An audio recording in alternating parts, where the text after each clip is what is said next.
Buvo tamsus ir niūrūs laikai. Žemė dar nebuvo sukurta, o kosmose tarp planetų sklandė šiaip atsitiktinis bičas Rudis. Jis turėjo labai stebuklingų galių.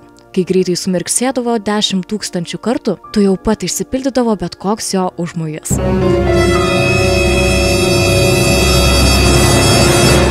Kartą Rudis nusprendė, kad jam nuobodu vienam plūduriuoti kosmoso platybėse, todėl įsigeitė sukurti mažą planetą ir joje apgyvendinti jį panašų padarėlį.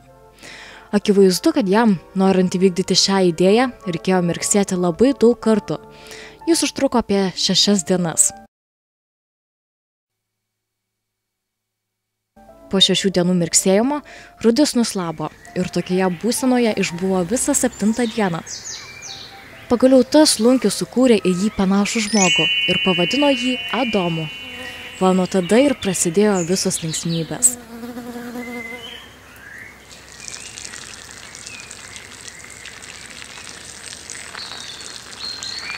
Adomas buvo suktas berniokas, tačiau vienišas. Jis labai norėjo turėti draugų, todėl išsilaužė visus savo šonkaulius ir iš jų susimontavo robotą, kurį pavadino E50. Deja, šį robotą jis daugiausiai naudojo nešvankiem dalykėliam. Na, jūs patys puikiai suprantate, apie ką aš. Taigi, Rudis labai susirūpino, kai pastebėjo naują Adomo saviveiklą ir nusprendė sukurti jam moterį, kurią pavadino Virginija. Vargšė moteriškė buvo naudojama kasdien per visus galus.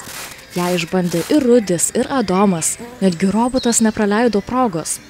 To pasekoje Virginija pagimdė daug vaikų ir netrukus žemė jų knibždėjo įvairiausių žmogystų. Praėjo daug tūkstančių metų. Adomas ir Virginija jau seniai buvo išėję anapilin, o robotas dar puikiai funkcionavo. Praėjus tiek laiko, jis pasijuto vienišas, todėl iškeliavo į pasaulį ieškoti draugų.